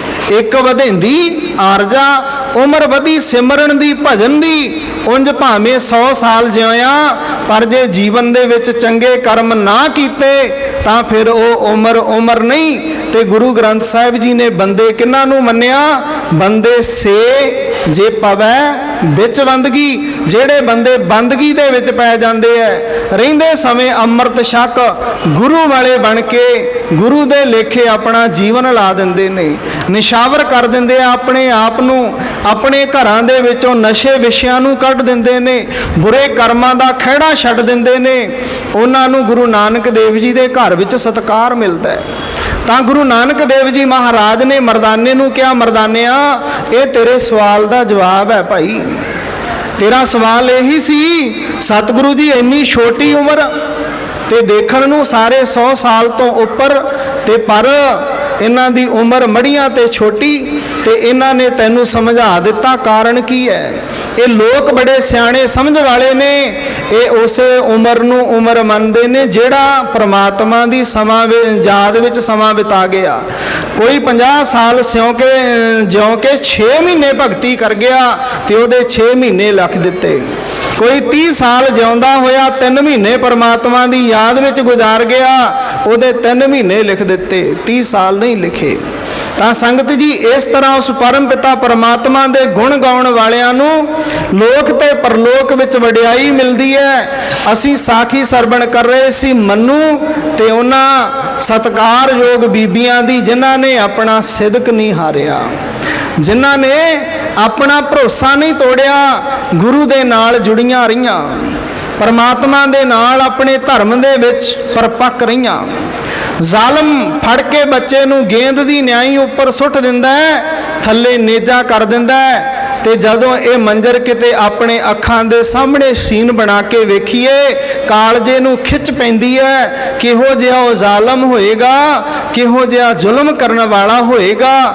ਬਿਲਕੁਲ ਨਿਰਦਈ ਉਹਦੀ ਆਤਮਾ ਨੇ ਇੱਕ ਵਾਰ ਵੀ ਨਹੀਂ ਕਿਹਾ ਕਿ ਇਹ ਛੋਟੇ ਛੋਟੇ ਨਿਆਣਿਆਂ ਦਾ, ਬੱਚਿਆਂ ਦਾ ਕੀ ਕਸੂਰ, ਜਿਨ੍ਹਾਂ ਨੂੰ ਜੇਲ੍ਹ ਦੇ ਵਿੱਚ ਡੱਕਿਆ ਇਹਨਾਂ ਮਾਈਆਂ ਬੀਬੀਆਂ ਦਾ ਕੀ ਕਸੂਰ, ਜਿਨ੍ਹਾਂ ਨੂੰ ਭੁੱਖੇ ਤੇ ਹਾਏ ਪਾਣੀ ਤੋਂ ਪਿਆਸੇ ਰੱਖ ਰਿਹਾ ਇਹਨਾਂ ਦਾ ਕੀ ਕਸੂਰ। ਕੇਵਲ ਆਪਣੇ ਧਰਮ ਵਿੱਚ ਤਬਦੀਲ ਕਰਨ ਵਾਸਤੇ, ਆਪਣੀ ਹਿੰਡ ਮਨਾਉਣ ਵਾਸਤੇ। ਸੰਗਤ ਜੀ ਜ਼ਾਲਮ ਜ਼ੁਲਮ ਕਰਦਾ ਹੈ ਤੇ ਜ਼ੁਲਮ ਨੂੰ ਹੱਸ ਕੇ ਸਹਿਣ ਵਾਲੇ ਜੇ ਹੋਏ ਤਾਂ ਗੁਰੂ ਨਾਨਕ ਦੇਵ ਜੀ ਦੇ ਭਰੋਸਾਏ ਗੁਰੂ ਗੋਬਿੰਦ ਸਿੰਘ ਦੇ ਸਿੱਖ ਹੋਏ। ਗੁਰੂ ਗੋਬਿੰਦ ਸਿੰਘ ਜੀ ਮਹਾਰਾਜ ਜੀ ਦੇ ਸਿੱਖ ਹੋਏ, ਖਾਲਸੇ ਹੋਏ, ਯੋਧੇ ਹੋਏ, ਜਿਨ੍ਹਾਂ ਨੇ ਜ਼ੁਲਮ ਨੂੰ ਖਿੜੇ ਮੱਥੇ ਪ੍ਰਵਾਨ ਕੀਤਾ, ਕਦੇ ਪਿੱਠ ਨਹੀਂ ਦਿਖਾਈ। ਇਹ ਖਾਲਸੇ ਦਾ ਧਰਮ ਰਿਹਾ, ਖਾਲਸੇ ਦਾ ਈਮਾਨ ਰਿਹਾ, ਕਦੇ ਆਪਣੇ ਜੀਵਨ ਦੇ ਵਿੱਚ ਹਾਰ ਨਹੀਂ ਮੰਨੀ। ਸਮਾਂ ਕਿਹੋ ਜਿਹਾ ਵੀ ਹੋਇਆ, ਹੁਣ ਦਿੱਲੀ ਦੇ ਵਿੱਚ ਮੋਰਚੇ ਲੱਗੇ, ਖਾਲਸੇ ਡਟ ਕੇ ਉੱਥੇ ਮੁਕਾਬਲਾ ਕਰਦੇ ਰਹੇ, ਬੈਠੇ ਨਾ ਜੱਜ ਕੇ ਸਾਲ ਭਰ, ਤੇ ਸੰਗਤ ਜੀ ਮੋਰਚੇ ਨੂੰ ਜਿੱਤ ਕੇ ਮੁੜੇ। ਇਸੇ ਤਰ੍ਹਾਂ ਗੁਰੂ ਸਾਹਿਬ ਦਾ ਭਰਿਆ ਹੋਇਆ ਸਾਡੇ ਅੰਦਰ ਜਜ਼ਬਾ ਕੰਮ ਕਰਦਾ ਹੈ। ਤੇ ਉੱਥੇ ਭਾਈ ਜੱਗੀ ਸਿੰਘ ਵਰਗਿਆਂ ਦੀਆਂ ਕਹਿ ਲਓ ਵੀ ਡਾਂਗਾ ਸੋਟੀਆਂ, ਵਰਦੀਆਂ ਵਿੱਚ ਦਸਤਾਰਾਂ ਲਈਆਂ, ਪਰ ਦਸਤਾਰ ਨੂੰ ਛੱਡ ਕੇ ਯੋਧੇ ਨਹੀਂ ਭੱਜੇ। ਕਹਿੰਦੇ ਅਸੀਂ ਉਹ ਕੌਮ ਨਹੀਂ ਜਿਹੜੀ ਡਰੇ ਤੇ ਮਰੇ ਤੇ ਭੱਜੇ, ਅਸੀਂ ਮਰਨ ਤੇ ਮਾਰਨ ਵਾਲਿਆਂ ਚੋਂ ਆ, ਪਰ ਦਸਤਾਰ ਗੁਰੂ ਦੀ ਦਿੱਤੀ, ਇਹਦੀ ਮੈਂ ਬੇਪੱਤੀ ਨਹੀਂ ਹੋਣ ਦਿਆਂਗਾ। ਭਾਵੇਂ ਡਾਂਗਾਂ ਵਰਦੀਆਂ ਰਹੀਆਂ ਪਰ ਯੋਧੇ ਨੇ ਦਸਤਾਰ ਨੂੰ ਹੱਥ ਚੋਂ ਨਹੀਂ ਛੱਡਿਆ। ਆਖੋ ਸਤਨਾਮ ਸ੍ਰੀ। ਰਲ ਮਿਲ ਕੇ ਅਸੀਂ ਇਹਨਾਂ ਜੰਗਾਂ ਯੁੱਧਾਂ ਨੂੰ ਜਿੱਤਣ ਵਾਲੇ ਕੌਮੀ ਗੁਰੂ ਦਾ ਸਾਡੇ ਅੰਦਰ ਭੁੱਕਿਆ ਹੋਇਆ ਜਜ਼ਬਾ ਤੇ ਪਾਏ ਹੋਏ ਖੂਨ ਦੇ ਪੂਰਨੇ ਅੱਜ ਵੀ ਸਿੱਖਾਂ ਦੇ ਅੰਦਰ ਕੰਮ ਕਰਦੇ ਨੇ। ਪਰ ਲੋੜ ਹੈ ਇਸ ਬੱਤੀ ਨੂੰ ਸੀਖ ਦਿਖਾਉਣ ਦੀ, ਇਸ ਬੱਤੀ ਨੂੰ ਸੀਖ ਦਿਖਾਉਣ ਦੀ ਲੋੜ ਹੈ ਤੇ ਦੀਵਾ ਜਗ ਪੈਣਾ ਹੈ, ਜਗਮਗਾਹਟ ਹੋ ਜਾਣੀ ਹੈ। ਸੰਗਤ ਜੀ ਅੱਜ ਜੋ ਸਾਡੇ ਵਿੱਚ ਲਹਿਰ ਬਣੀ ਹੋਈ ਹੈ ਨਾ, ਜਿਵੇਂ ਨਸ਼ਿਆਂ ਦਾ ਦਲਦਲ ਚਾਰ ਸੁਪੇਰੇ, ਹਰ ਘਰ ਦੇ ਅੰਦਰ ਚਿੱਟੇ ਨੇ ਆਪਣਾ ਪੈਰ ਪਸਾਰ ਲਿਆ। ਮਾਫ ਕਰਿਓ, ਕਹਿਣ ਦੇਣਾ ਐਸੇ ਨਸ਼ੇ ਜਿਨ੍ਹਾਂ ਨੇ ਚੜ੍ਹਦੀ ਜਵਾਨੀ ਵਿੱਚ ਆਪਣੀ ਮਾਂ ਦੀ ਕੁੱਖ ਨੂੰ ਸੁੰਨਾ ਕੀਤਾ, ਜਿਨ੍ਹਾਂ ਨੇ ਚੜ੍ਹਦੀ ਜਵਾਨੀ ਵਿੱਚ ਜਵਾਨੀ ਚੜ੍ਹਨ ਤੋਂ ਪਹਿਲਾਂ ਇੱਕ ਭੈਣ ਨੂੰ ਵਿਛੋੜਾ ਦੇ ਦਿੱਤਾ, ਜਿਨ੍ਹਾਂ ਨੇ ਚੜ੍ਹਦੀ ਜਵਾਨੀ ਵਿੱਚ ਇੱਕ ਨਵੀਂ ਵਿਆਹੀ ਨੂੰ ਵਿਧਵਾ ਕਰ ਦਿੱਤਾ, ਜਿਨ੍ਹਾਂ ਨੇ ਛੋਟੇ ਛੋਟੇ ਬੱਚਿਆਂ ਨੂੰ ਅਨਾਥ ਕਰ ਦਿੱਤਾ। ਇਹ ਕਾਰਨ ਕੀ ਹੋਇਆ? ਪਰਮੇਸ਼ਰ ਤੇ ਭੁੱਲਿਆ। ਵਿਆਪਨ ਸਭੇ ਰੋਗ। ਜੇ ਮੇਰੀਆਂ ਮਾਤਾਵਾਂ ਭੈਣਾਂ ਥੋੜਾ ਜਿਹਾ ਕਸ਼ਟ ਦੇ ਲੈਂਦੀਆਂ, ਬੱਚਿਆਂ ਦੇ ਜੂੜੇ ਗੁੰਦ ਲੈਂਦੀਆਂ ਤੇ ਬੱਚਿਆਂ ਦੀ ਉਂਗਲ ਫੜ ਕੇ ਗੁਰਦੁਆਰਾ ਸਾਹਿਬ ਨੂੰ ਚੱਲ ਪੈਂਦੀਆਂ ਤੇ ਸੱਚ ਦੇ ਮਾਰਗ ਤੇ ਚੱਲਣਾ ਸਿਖਾ ਦਿੰਦੀਆਂ, ਦੱਸ ਦਿੰਦੀਆਂ ਗੁਰੂ ਨਾਨਕ ਕੌਣ ਸੀ, ਦੱਸ ਦਿੰਦੀਆਂ ਗੁਰੂ ਅਰਜਨ ਦੇਵ ਕੌਣ ਸੀ, ਤਤੀਆਂ ਤਵੀਆਂ ਤੇ ਬੈਠਿਆ, ਦੱਸ ਦਿੰਦੀਆਂ ਗੁਰੂ ਕੇ ਚਾਰ ਸਾਹਿਬਜ਼ਾਦੇ ਕੌਣ ਸੀ, ਅਜੀਤ ਜੁਝਾਰ ਜ਼ੋਰਾਵਰ ਫਤਿਹ ਸਿੰਘ ਕੌਣ ਸੀ, ਉਹਨਾਂ ਦਾ ਜ਼ੁਲਮ ਦੇ ਨਾਲ ਮੱਥਾ ਲਾਉਣ ਦਾ ਮਕਸਦ ਕੀ ਸੀ। ਜੇ ਸਾਡੇ ਬਜ਼ੁਰਗ ਇਹਨਾਂ ਨੌਜਵਾਨਾਂ ਨੂੰ ਇਹ ਦੱਸ ਜਾਂਦੇ, ਸ਼ਾਇਦ ਇਹ ਨੌਜਵਾਨ ਨਸ਼ੇ ਦੇ ਟੀਕੇ ਲਾਉਣ ਤੋਂ ਪਹਿਲਾਂ ਗੁਰੂ ਕੇ ਖੰਡੇ ਬਾਟੇ ਦਾ ਅੰਮ੍ਰਿਤ ਛਕ ਕੇ ਗੁਰੂ ਵਾਲੇ ਬਣ ਜਾਂਦੇ ਤੇ ਸਾਡੇ ਇਸ ਪੰਜਾਬੀਅਤ ਦੇ ਵਿੱਚ ਸ਼ਾਇਦ ਇਹ ਨਸ਼ਿਆਂ ਦਾ ਵਾਸਾ ਨਾ ਹੁੰਦਾ। ਮਾਫ ਕਰਿਓ, ਕਹਿਣ ਦੇਣਾ, ਪਰ ਅਸੀਂ ਤੇ ਇਸ ਗੱਲ ਦੀ ਸੋਭਾ ਵਡਿਆਈ ਉਦੋਂ ਮੰਨਦੇ ਹਾਂ ਜਦੋਂ ਸ਼ਾਮ ਨੂੰ ਮੇਜ਼ ਤੇ ਰੱਖ ਕੇ ਵੀ ਫਲਾਣਾ ਸਰਦਾਰ ਪੀ ਰਿਹਾ ਹੈ, ਸਰਦਾਰੀ ਹੈ ਜੀ, ਘਰ ਦੀ ਪੀਂਦਾ ਹੈ, ਦੇਖੋ ਕਿੱਡੀ ਵਡਿਆਈ ਮੰਨਦੇ ਆ। ਤੇ ਜਿੱਥੇ ਵਡਿਆਈਆਂ ਇਹ ਨਹੀਂ ਸੀ, ਵਡਿਆਈਆਂ ਇਹ ਸੀ ਫਲਾਣਾ ਸਿਓ ਸਿੱਖਾਂ ਦੇ ਪਰਿਵਾਰ ਚੋਂ, ਫਲਾਣਾ ਸਿਓ ਨਿਹੰਗਾਂ ਦੇ ਪਰਿਵਾਰ ਚੋਂ, ਫਲਾਣਾ ਸਿਓ ਭਾਵ ਸਿੰਘਾਂ ਦੇ ਪਰਿਵਾਰ ਚੋਂ। ਇਸ ਤਰ੍ਹਾਂ ਅੱਲ ਪਈ ਸੀ। ਕਦੇ ਸਿੰਘਾਂ ਦੇ ਪਰਿਵਾਰ ਚੋਂ, ਸਿੱਖਾਂ ਦੇ ਪਰਿਵਾਰ ਚੋਂ ਕਿਹਾ ਜਾਂਦਾ ਸੀ, ਪਰ ਜਦੋਂ ਨਵੀਂ ਪਨੀਰੀ ਨੂੰ ਅਸੀਂ ਕੁਝ ਨਾ ਦੇ ਸਕੇ, ਜ਼ਮੀਨਾਂ ਜਾਇਦਾਦਾਂ ਧਨ ਦੌਲਤਾਂ ਬੜਾ ਕੁਝ ਜੋੜ ਕੇ ਦੇ ਦਿੱਤਾ, ਜੇ ਕੁਝ ਨਹੀਂ ਦਿੱਤਾ ਤਾਂ ਧਰਮ ਦੇ ਨਾਂ ਤੇ ਕੁਝ ਨਹੀਂ ਦੇ ਸਕੇ। ਆਖੋ ਸਤਨਾਮ ਸ੍ਰੀ। ਧਰਮ ਦੇ ਨਾਂ ਤੇ ਅਸੀਂ ਕੁਝ ਨਹੀਂ ਦੇ ਸਕੇ ਨਾ ਆਪਣੀ ਔਲਾਦ ਨੂੰ। ਸਾਡੇ ਸ਼ਹਿਰ ਨੂੰ ਨਸ਼ਾ ਪਿਆ, ਅਸੀਂ ਨਹੀਂ ਬੋਲੇ। ਸਾਡੇ ਪਿੰਡਾਂ ਦੇ ਵਿੱਚ ਨਸ਼ਾ ਆ ਗਿਆ, ਅਸੀਂ ਨਹੀਂ ਬੋਲੇ। ਸਾਡੇ ਵਿਹੜੇ ਵਿੱਚ ਨਸ਼ਾ ਆ ਗਿਆ, ਅਸੀਂ ਨਹੀਂ ਬੋਲੇ। ਸਾਡੇ ਗੁਆਂਢੀਆਂ ਦੇ ਘਰ ਨਸ਼ਾ ਆ ਗਿਆ, ਨਸ਼ੇ ਦੇ ਨਾਲ ਮੌਤ ਹੋਈ, ਅਸੀਂ ਨਹੀਂ ਬੋਲੇ। ਜਿਸ ਦਿਨ ਸਾਡੇ ਆਪਣੇ ਘਰ ਨੂੰ ਲੱਗੀ, ਉਸ ਦਿਨ ਅਸੀਂ ਤੜਫੇ ਕਲਪੇ, ਉਸ ਦਿਨ ਬਿਲਕੁਲ ਉੱਠੇ ਵੀ ਹੁਣ ਸਾਨੂੰ ਇਸ ਨਸ਼ੇ ਦਾ ਵਿਰੋਧ ਕਰਨਾ ਚਾਹੀਦਾ। ਉਦੋਂ ਤੱਕ ਨਸ਼ਾ ਸੰਗਤ ਜੀ ਸਾਡੀਆਂ ਬਹੂਆਂ ਬੇਟੀਆਂ ਦੀਆਂ ਨਸਾਂ ਦੇ ਵਿੱਚ ਵੀ ਆ ਗਿਆ। ਇਹ ਸੱਚ ਹੈ। ਜੇ ਗੱਲ ਗਲਤ ਹੋਈ ਤਾਂ ਮੈਨੂੰ ਜਾਣ ਤੋਂ ਪਹਿਲਾਂ ਪੁੱਛ ਲਿਓ, ਗਿਆਨੀ ਜੀ ਤੁਸੀਂ ਇੱਥੇ ਗਲਤ ਸੀ, ਤੇ ਤੁਹਾਨੂੰ ਮੈਂ ਕਈ ਵੀਡੀਓਜ਼ ਦਿਖਾ ਕੇ ਜਾਵਾਂਗਾ ਵੀ ਇਹ ਬਹੂਆਂ ਬੇਟੀਆਂ ਧੀਆਂ ਹੀ ਨੇ ਜਿਹੜੀਆਂ ਚਿੱਟੇ ਦੀ ਡੋਜ਼ ਕਰਕੇ ਤੜਫ ਰਹੀਆਂ ਨੇ। ਸਾਨੂੰ ਚਿੱਟਾ ਦੇ ਦਿਓ, ਸਾਨੂੰ ਚਿੱਟਾ ਦੇ ਦਿਓ, ਨਸ਼ਾ ਦੇ ਦਿਓ। ਇਹ ਨਸ਼ੇ ਦੇ ਤਸਕਰ ਕੌਣ ਨੇ? ਇਹ ਵੀ ਤੇ ਸਾਡੇ ਆਪਣੇ ਨੇ, ਕੋਈ ਬਗਾਨੇ ਨਹੀਂ। ਸਾਡੇ ਆਪਣੇ ਪਿੰਡ ਦੇ ਵਾਸੀ ਇਸ ਤਰ੍ਹਾਂ ਦੇ ਨਸ਼ੇ ਵੇਚ ਕੇ ਆਪਣਾ ਪਰਿਵਾਰ ਤੇ ਸ਼ਾਇਦ ਸੌਖਾ ਪਾਲ ਰਹੇ ਨੇ, ਪਰ ਦੂਸਰਿਆਂ ਦੇ ਘਰਾਂ ਨੂੰ ਜਿਹੜੀ ਅੱਗ ਲਾ ਰਹੇ ਨੇ। ਮਾਫ ਕਰਿਓ, ਗੁਰੂ ਸਾਹਿਬ ਦੀ ਹਜ਼ੂਰੀ ਵਿੱਚ ਕਹਿਣਾ ਕਦੇ ਸੁੱਖ ਨਹੀਂ ਪਾਏਗਾ। ਜਿਹੜਾ ਬੰਦਾ ਕਿਸੇ ਦੂਸਰੇ ਨੂੰ ਦੁੱਖ ਦੇ ਕੇ ਸੁੱਖ ਦੀ ਆਸ ਰੱਖਦਾ ਹੈ ਤੇ ਐਸੀ ਕਮਾਈ ਦੇ ਨਾਲ ਮਹਿਲ ਮਾੜੀਆਂ ਸਾਧਨ ਬਣਾ ਰਿਹਾ ਹੈ, ਕਦੇ ਉਹਨਾਂ ਸਾਧਨਾਂ ਦਾ ਸੁੱਖ ਨਹੀਂ ਮਾਣੇਗਾ। ਕਿਉਂ? ਸਤਿਗੁਰੂ ਜੀ ਕਹਿੰਦੇ ਜਿਹੇ ਕਰਮ ਕਮਾਏ ਤੇਹਾ ਹੋਏ ਸੀ, ਜਿਹਾ ਬੀਜੈ ਸੋ ਲੁਣੈ ਕਰਮਾ ਸੰਧੜਾ। ਖੇਤ ਬੰਦਾ ਜੋ ਬੀਜਦਾ ਉਹ ਵੱਢਣਾ ਪੈਂਦਾ ਹੈ। ਹੁਣ ਸੰਗਤ ਜੀ ਜਦੋਂ ਬੱਚਿਆਂ ਨੂੰ ਮਨੂ ਦੇ ਕਹਿ ਲੋ ਵੀ ਜ਼ਾਲਮ ਭੇਜੇ ਹੋਏ ਜ਼ੁਲਮ ਜਲਾਦ ਤਹਾਂ ਸੁੱਟ ਦਿੰਦੇ ਹੈ ਤੇ ਬਰਛੇ ਨੇਜੇ ਤੇ ਬੁਚਲਿਆ ਜਾਂਦਾ ਹੈ। ਫਿਰ ਬਰਛੇ ਨੇਜੇ ਤੋਂ ਬੱਚੇ ਨੂੰ ਕੱਢ ਕੇ ਇਸ ਤਰ੍ਹਾਂ ਸੁੱਟ ਦਿੱਤਾ ਜਾਂਦਾ ਹੈ ਜਿਵੇਂ ਬਾਜਰੇ ਦਾ ਛਿੱਟਾ ਟਾਂਡੇ ਦੇ ਨਾਲੋਂ ਤੋੜ ਕੇ ਪਰਾਂ ਸੁੱਟ ਦੇਈਦਾ ਹੈ। ਤੇ ਮਾਵਾਂ ਨੂੰ ਇਸ ਤਰ੍ਹਾਂ ਬੱਚਿਆਂ ਦੇ ਢੇਰ ਲਾ ਕੇ ਕਹਿ ਦਿੱਤਾ, ਆਪੋ ਆਪਣਿਆਂ ਨੂੰ ਛਾਂਟੋ, ਕਿਹੜਾ ਤੁਹਾਡਾ ਬੱਚਾ ਪਹਿਚਾਣ ਕਰੋ। ਹੁਣ ਤੜਫਦੇ ਕਲਪਦੇ ਬੱਚਿਆਂ ਨੂੰ ਮਾਤਾਵਾਂ ਨੇ ਚੱਕ ਲਿਆ। ਸਿਦਕ ਤੇ ਭਰੋਸੇ ਨਾਲ ਪ੍ਰਮਾਤਮਾ ਦਾ ਨਾਮ ਜਪ ਰਹੀਆਂ ਨੇ, ਵਾਹਿਗੁਰੂ ਵਾਹਿਗੁਰੂ ਵਾਹਿਗੁਰੂ, ਤੇ ਆਪੋ ਆਪਣੇ ਬੱਚਿਆਂ ਨੂੰ ਚੱਕ ਲਿਆ। ਚੱਕ ਕੇ ਬੱਚਿਆਂ ਨੂੰ ਆਪਣੇ ਕਲੇਜੇ ਦੇ ਨਾਲ ਤੇ ਲਾਇਆ। ਮਮਤਾ ਹੈ, ਪ੍ਰੇਮ ਹੈ, ਪਰ ਮਾਤਾ ਗੁਰੂ ਦੇ ਪ੍ਰੇਮ ਦੀ ਵੱਜੀ ਹੈ, ਧਰਮ ਦੀ ਵੱਜੀ ਹੈ, ਆਪਣੇ ਧਰਮ ਤੇ ਪਰਪੱਕ ਹੈ, ਆਪਣੇ ਬੱਚੇ ਨੂੰ ਛਾਤੀ ਨਾਲ ਤੇ ਲਾਇਆ, ਭਾਵੇਂ ਲਾਸ਼ ਦੇ ਰੂਪ ਵਿੱਚ ਹੈ। ਹੁਣ ਜ਼ਾਲਮ ਨੇ ਸੋਚਿਆ ਸ਼ਾਇਦ ਇਹਨਾਂ ਦੇ ਅੰਦਰ ਮਮਤਾ ਜਾਗੀ ਹੈ, ਹੁਣ ਮੰਨ ਜਾਣ। ਤੇ ਜ਼ਾਲਮ ਨੇ ਫਿਰ ਕਿਹਾ ਤੁਹਾਡੇ ਬੱਚਿਆਂ ਦੀ ਮੱਲਮ ਪੱਟੀ ਕਰਾ ਦੇਾਂਗੇ, ਧਰਮ ਛੱਡ ਦਿਓ, ਕਰ ਲਓ ਸਾਡੇ ਧਰਮ ਨੂੰ ਕਬੂਲ। ਕਹਿੰਦੀਆਂ ਨਹੀਂ, ਮਨਜ਼ੂਰ ਨਹੀਂ। ਤਾਂ ਜ਼ਾਲਮ ਨੇ ਫਿਰ ਜਲਾਦ ਨੂੰ ਕਿਹਾ ਇਹਨਾਂ ਬੱਚਿਆਂ ਦੇ ਟੋਟੇ ਟੋਟੇ ਕਰ ਦੇ। ਉਹਨੇ ਵੀ ਟੋਟੇ ਟੋਟੇ ਕਰਨ ਲੱਗਿਆ, ਦੇਰ ਨਾ ਲਾਈ ਆਖੋ ਸਤਨਾਮ ਸ੍ਰੀ। ਉਹਨੇ ਟੋਟੇ ਟੋਟੇ ਕਰਕੇ ਬੱਚਿਆਂ ਦੇ ਇੱਕ ਕਹਿ ਲਓ ਵੀ ਵੱਡੇ ਟੋਕਰੇ ਦੇ ਵਿੱਚ ਪਾ ਦਿੱਤੇ। ਤੇ ਮਾਤਾਵਾਂ ਨੂੰ ਕਿਹਾ ਗਿਆ ਆਪੋ ਆਪਣੇ ਬੱਚਿਆਂ ਦੇ ਟੋਟਿਆਂ ਨੂੰ ਸਿਆਣ ਕੇ ਇਹਨਾਂ ਦੇ ਹਾਰ ਬਣਾਓ। ਉਹਨਾਂ ਮਾਤਾਵਾਂ ਤੋਂ ਹਾਰ ਬਣਵਾਏ ਗਏ, ਮਾਤਾਵਾਂ ਨੇ ਹਾਰ ਬਣਾ ਲਏ। ਤੇ ਫਿਰ ਫੜ ਕੇ ਜਲਾਦਾਂ ਨੇ ਉਹਨਾਂ ਹਾਰਾਂ ਨੂੰ ਉਹਨਾਂ ਮਾਵਾਂ ਦੇ ਗਲ ਵਿੱਚ ਪਾ ਦਿੱਤੇ। ਕਿਹੋ ਜਿਹਾ ਉਹ ਸਮਾਂ, ਕਿਹੋ ਜਿਹਾ ਮੰਜ਼ਰ ਹੋਵੇਗਾ, ਕਿਹੋ ਜਿਹਾ ਉਹ ਸਮਾਂ, ਕਿਵੇਂ ਉਹਨਾਂ ਨੇ ਆਪਣੇ ਸੀਨੇ ਤੇ ਹੰਢਾਇਆ ਹੋਵੇਗਾ, ਕਿਹੋ ਜਿਹਾ ਸਾਡਾ ਪਿਛੋਕੜ ਤੇ ਕਿਹੋ ਜਿਹੇ ਅਸੀਂ ਅੱਜ ਬਣੇ ਬੈਠੇ ਹਾਂ।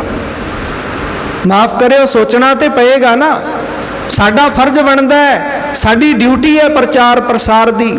ਜਿੰਨੀ ਕੁ ਗੁਰੂ ਨੇ ਮੱਤ ਬੁੱਧ ਬਖਸ਼ੀ ਹੈ ਉਹਦੇ ਮੁਤਾਬਕ ਉਹਦਾ ਅਸੀਂ ਪ੍ਰਚਾਰ ਪ੍ਰਸਾਰ ਕਰੀਏ। ਕਿਹੋ ਜਿਹਾ ਸਮਾਂ, ਕਿਵੇਂ ਉਹਨਾਂ ਮਾਤਾਵਾਂ ਭੈਣਾਂ ਨੇ ਹੰਢਾਇਆ ਹੋਵੇਗਾ। ਤੇ ਅੱਜ ਤੇ ਸਾਡਾ ਬੱਚਾ ਥੋੜਾ ਜਿਹਾ ਸਕੂਲੋਂ ਲੇਟ ਹੋ ਜਾਏ ਤੇ ਅਸੀਂ ਬੈਨ ਵਾਲੇ ਨੂੰ ਫੋਨ, ਬੱਚੇ ਦੇ ਪੜ੍ਹਨ ਵਾਲੀ ਥਾਂ ਤੇ ਦਫ਼ਤਰ ਦੇ ਵਿੱਚ ਫੋਨ, ਮਾਸਟਰਾਂ ਨੂੰ ਫੋਨ, ਪ੍ਰਿੰਸੀਪਲ ਨੂੰ ਫੋਨ। ਉਹ ਕਿਹੜੀ ਥਾਂ ਹੈ ਜਿੱਥੇ ਅਸੀਂ ਫੋਨ ਨਹੀਂ ਕਰਦੇ? ਕਿਉਂ? ਸਾਡਾ ਬੱਚਾ ਲੇਟ ਹੈ। ਇਸ ਕਰਕੇ ਸੰਗਤ ਜੀ, ਉਹਨਾਂ ਮਾਤਾਵਾਂ ਭੈਣਾਂ ਨੇ ਆਪਣੇ ਬੱਚਿਆਂ ਦੇ ਟੋਟੇ ਰੱਸੀ ਦੇ ਵਿੱਚ ਪਰੋਏ ਹੋਏ ਆਪਣੇ ਗਲ ਦੇ ਵਿੱਚ ਪਵਾ ਲਏ। ਸਿੰਘਾਂ ਸਿੰਘਣੀਆਂ ਨੇ ਧਰਮ ਨਹੀਂ ਹਾਰਿਆ, ਸਿੱਖੀ ਕੇਸਾਂ ਸਵਾਸਾਂ ਸੰਗ ਨਿਵਾਹੀ, ਤਿੰਨਾਂ ਦੀ ਪਵਿੱਤਰ ਕਮਾਈ ਦਾ ਧਿਆਨ ਧਰ, ਬੋਲੋ ਜੀ ਵਾਹਿਗੁਰੂ। ਤਾਂ ਸੰਗਤ ਜੀ, ਆਓ ਅਰਦਾਸ ਬੇਨਤੀ ਦਾ ਸਮਾਂ ਹੋਇਆ। ਸਾਡੇ ਸਤਿਕਾਰਯੋਗ ਸਵਰਗਵਾਸੀ ਬਾਪੂ ਜਗਰੂਪ ਸਿੰਘ ਮਾਨ, ਉਹਨਾਂ ਦੇ ਭਰਾ ਭਾਈ ਰੂਪ ਸਿੰਘ ਅਤੇ ਭਾਈ ਆਨੰਦ ਸਿੰਘ, ਜੋ ਅੱਜ ਇਸ ਸੰਸਾਰ ਵਿੱਚ ਵਰਤਮਾਨ ਸਮੇਂ ਵਿੱਚ ਹੈ। ਬਾਕੀ ਦੱਸਿਆ ਜਾ ਰਿਹਾ ਸੀ ਬਾਪੂ ਜਗਰੂਪ ਸਿੰਘ ਹੋਰ 7 ਭਰਾ ਸਨ, ਜੋ ਕਿ 4 ਭਰਾ ਪਹਿਲਾਂ ਆਪਣੀ ਜੀਵਨ ਯਾਤਰਾ ਪੂਰੀ ਕਰ ਗਏ। ਪਰਿਵਾਰ ਕਾਫੀ ਵੱਡਾ ਤੇ ਚੰਗੇ ਸੁਭਾਅ ਵਾਲਾ ਹੈ। ਤੇ ਬਾਕੀ ਇਹ ਆਪ ਜੀ ਦਾ ਇਕੱਠ ਦੱਸਦਾ ਹੈ, ਪਰਿਵਾਰ ਚੰਗੇ ਰਿਲੇਸ਼ਨ, ਚੰਗੇ ਸਤਿਕਾਰ ਵਾਲਾ ਹੈ ਤੇ ਗੁਰੂ ਘਰ ਦੇ ਨਾਲ ਜੁੜਿਆ ਹੋਇਆ ਪਰਿਵਾਰ ਹੈ। ਬੜੇ ਨੇਕ ਸੁਭਾਅ ਦਾ। ਕਿਉਂ? ਦਾਸ ਦਾ ਨਗਰ ਪਿੰਡ ਖੁੰਬਰ ਹੈ, ਪਰ ਡਿਊਟੀ ਗੁਰਦੁਆਰਾ ਦਸ਼ਮੇਸ਼ ਮਾਰਗ ਸਾਹਿਬ ਪਿੰਡ ਰੰਗਾ ਸਿਰਸੇ ਦੇ ਕੋਲੇ ਹੈ। ਤੇ ਕਿਸੇ ਨੇ ਵੀ, ਮੈਂ ਆਪ ਜੀ ਨੂੰ ਥੋੜਾ ਜਿਹਾ ਗਿਆਤ ਵਾਸਤੇ ਦੱਸ ਦਿਆਂ, ਦਾਸ ਦਾ ਚੈਨਲ ਹੈ ਸਤਿਗੁਰ ਸਿੰਘ ਕੰਡਾਰਾ, ਜਿਹਦੇ ਉੱਪਰ ਰੋਜ਼ ਦੀ ਕਥਾ ਵਿਚਾਰ ਹੁਕਮਨਾਮਾ ਸਾਹਿਬ ਦੀ ਹੁੰਦੀ ਹੈ। ਤੇ ਦਾਸ ਦੇ ਕੋਲ 3 ਦਵਾਈਆਂ ਵਿਸ਼ੇਸ਼ ਤੌਰ ਤੇ ਤਿਆਰ ਕੀਤੀਆਂ ਜਾਂਦੀਆਂ। ਇੱਕ ਤੇ ਬਵਾਸੀਰ ਕਿਸੇ ਨੂੰ ਕਿਸੇ ਤਰ੍ਹਾਂ ਦੀ ਵੀ ਹੈ, ਪਹਿਲਾਂ ਫੋਨ ਕਰਨਾ ਫਿਰ ਦਵਾਈ ਤਿਆਰ ਹੁੰਦੀ ਹੈ। ਦੂਸਰਾ, ਕੋਈ ਸੜ ਜਾਏ ਦੁੱਧ ਦੇ ਨਾਲ, ਪਾਣੀ ਦੇ ਨਾਲ, ਤਵੇ ਨਾਲ, ਅੱਗ ਨਾਲ, ਉਸ ਸੜੇ ਦਾ ਇਲਾਜ ਹੈ ਜਿਹੜਾ ਉਹ ਸਾਡੇ ਕੋਲ ਪੱਕਾ ਹੈ। ਤੀਸਰਾ, ਕਿਸੇ ਦੇ ਦੰਦਾਂ ਨੂੰ ਕੀੜਾ ਲੱਗ ਗਿਆ, ਦੰਦ ਜਾੜ ਕਢਾਉਣ ਦੀ ਲੋੜ ਨਹੀਂ, ਸਾਨੂੰ ਮਿਲੋ ਤੇ ਦਵਾਈ ਲਓ, ਕੋਈ ਬਹੁਤੀ ਸੇਵਾ ਨਹੀਂ, ਕੇਵਲ ਖਰਚਾ ਲਿਆ ਜਾਂਦਾ ਸਮਾਨ ਦਾ, ਕਮਾਈ ਕੋਈ ਨਹੀਂ ਕੀਤੀ ਜਾਂਦੀ। ਇਹ ਮੈਂ ਇਸ ਕਰਕੇ ਆਪ ਜੀ ਨੂੰ ਦੱਸ ਰਿਹਾ, ਕਿਸੇ ਦਾ ਭਲਾ ਹੋ ਜਾਏ। ਤੇ ਦੂਸਰਾ, ਆਪ ਜੀ ਨੇ ਕੋਈ ਕਿਸੇ ਵੀ ਸਮਾਗਮ ਤੇ ਕਥਾ ਵਿਚਾਰ ਕਰਵਾਉਣਾ ਹੈ ਤੇ ਦਾਸ ਦਾ ਨੰਬਰ ਕਾਰਡ ਇੱਥੇ ਉਪਚੰਗੀ ਤੋਂ ਲੈ ਸਕਦੇ ਹੋ ਜਾਣ ਸਮੇਂ। ਤੇ ਸੰਗਤ ਜੀ, ਇਸ ਪਰਿਵਾਰ ਦੇ ਚੰਗੇ ਰਿਲੇਸ਼ਨ ਬਾਬਾ ਜੀ ਵੀ ਦੱਸ ਰਹੇ ਸਨ, ਬੜੇ ਪ੍ਰੇਮ ਵਾਲੇ ਨੇ। ਬਾਪੂ ਜਗਰੂਪ ਸਿੰਘ ਦੇ ਸੁਪੁੱਤਰ ਭਾਈ ਜਗਸੀਰ ਸਿੰਘ ਉਰਫ ਜੱਗਾ, ਜਿਨ੍ਹਾਂ ਨੇ ਆਪਣੇ ਹੱਥੀਂ ਬਾਪੂ ਜੀ ਦੀ ਸੇਵਾ ਕੀਤੀ। ਦੂਸਰੇ ਪੁੱਤਰ ਭਾਈ ਮੰਦਰ ਸਿੰਘ, ਜੋ ਕਿ ਪਿਛਲੇ ਪਿੰਡ ਰਹਿੰਦੇ ਨੇ। ਤੇ ਬਾਪੂ ਜੀ ਦੀਆਂ ਬੇਟੀਆਂ ਅਤੇ ਦਮਾਦ ਪੁੱਤਰੀਆਂ ਸੁਖਪਾਲ ਕੌਰ ਅਤੇ ਰਾਜ ਕੌਰ। ਬਾਪੂ ਜੀ ਦੋਤੇ ਪੋਤਿਆਂ ਵਾਲੇ ਹੋ ਕੇ ਸੰਸਾਰ ਤੋਂ ਗਏ ਨੇ। ਤੇ ਥੋੜਾ ਸਮਾਂ ਬਿਮਾਰ ਰਹੇ ਤੇ ਆਪਣੀ 81 ਸਾਲ ਦੀ ਉਮਰ ਭੋਗ ਕੇ ਸੰਸਾਰ ਤੋਂ ਸਦਾ ਵਾਸਤੇ ਪਰਿਵਾਰ ਨੂੰ ਵਿਛੋੜਾ ਸਾਨੂੰ ਸਾਰਿਆਂ ਨੂੰ ਰਿਸ਼ਤੇਦਾਰ ਸਾਕ ਸੰਬੰਧੀਆਂ ਨੂੰ ਅਲਵਿਦਾ ਕਹਿ ਕੇ ਉਸ ਪਰਮ ਪਿਤਾ ਪਰਮਾਤਮਾ ਦੇ ਚਰਨਾਂ ਵਿੱਚ ਜਾ ਵਿਰਾਜੇ।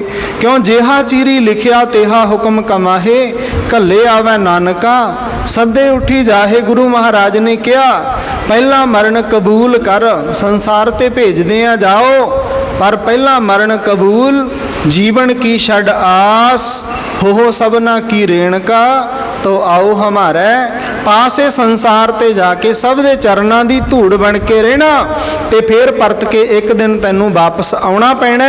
संगत जी 84 लाख जून भोग के असी इस मनुखा देही नू प्राप्त कीता है ते मनुखा देही नू प्राप्त करके मनुखता वाले कर्म करने, नशे विषयां दा त्याग करना, गलत कामां दा विरोध करना, ये साडे खून विच है। ना जुल्म सहना, ना जुल्म करना ते ना जुल्म किसे ते करना ते ना सहना, ना जुल्म होण देना। ते जेड़े नशे विषे विक रहे ने असी आनंद लै रहे हैं, कन्न परने सौ रहे हैं, अज ते गवांढियां दे है, कल ये अग साडे आउंदे भी देर नहीं लगनी। इस करके अज ही इस अग नूं रोको। जे किते आउंदी अग रोकी हुंदी ते साडे घरां नूं तहस नहस ना करदी। ते नशे दे व्यापारियां दा विरोध करो तां करके साडियां पीढ़ियां बच सकण, साडा आउण वाला जिहड़ा कल है वो सुरक्षित रह सके। सो इन्नियां ही बेनतियां करदा होया दास खिमा दा जाचक है। भाई साहब वल्लों बेनती सी भी तकरीबन 12:30